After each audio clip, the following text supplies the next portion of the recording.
Amy Winehouse's best friend claims her being hounded by paparazzi led to her death.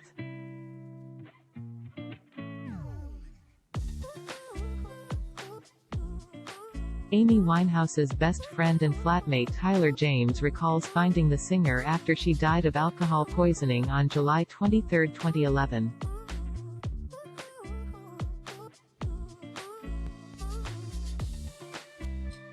Tyler James will never forget the day he came home to learn his best friend Amy Winehouse had died of alcohol poisoning.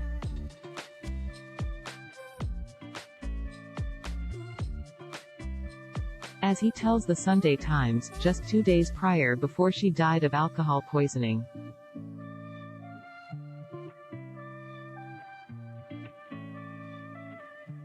He left the flat they shared in Camden Square as an act of tough love in the hopes she'd cease her drinking. James says, first was running out of ideas.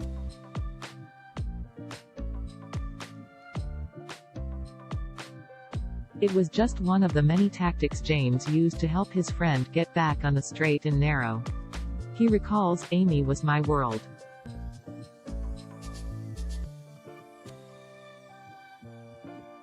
I never have had that connection with someone again and I never will. I loved her. I was on a mission. I had a task.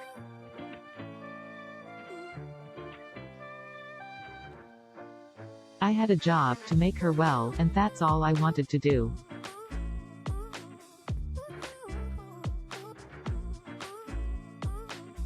And the 27-year-old singer tried to go sober, according to James.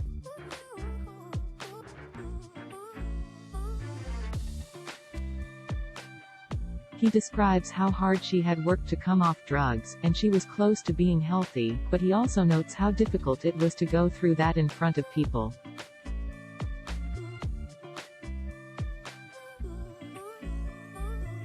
He remembers the paparazzi were always stationed outside their home, saying, it was like a film premiere out there.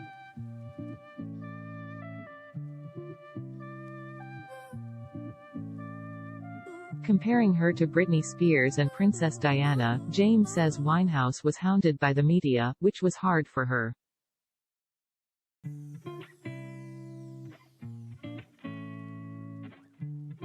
People think they know Amy's story, and obviously she can't tell her story.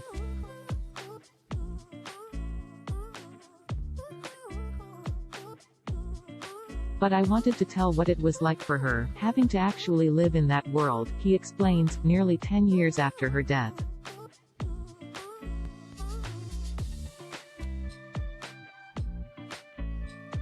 With that level of fame, that level of intrusion, that lack of privacy. I don't think people really realize the effect that has on a person.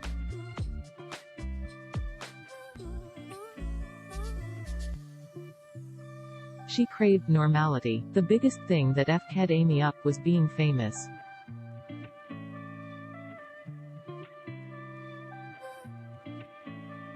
This intense pressure caused Winehouse to detest her newfound fame, according to James, who wanted to be a celebrity, too.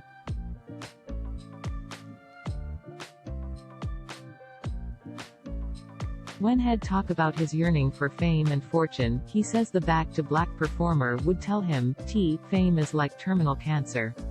I wouldn't wish it on anyone.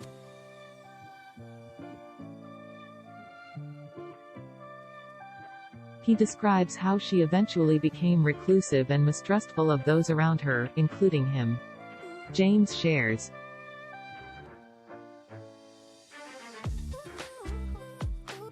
I was the only friend she had left by then, the only person around her all the time who wasn't paid to be around her.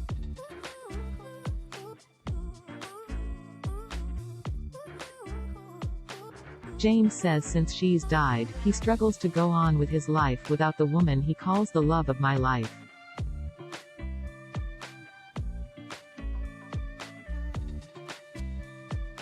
It was only a few years ago that he found comfort in writing about their experiences.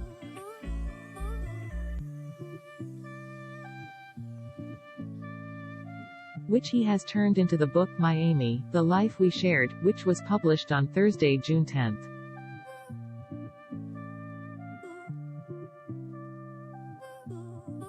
Though she's no longer around, he often thinks of her, sharing, "I hope Amy is proud of me. I am pretty sure she would be. I hope that she thinks I have been brave."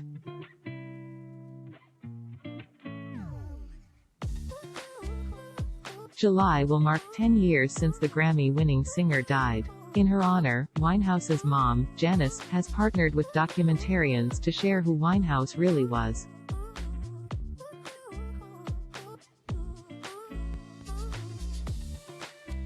As she announced in March, "I am looking forward to the opportunity to offer an understanding of her roots and a deeper insight into the real Amy."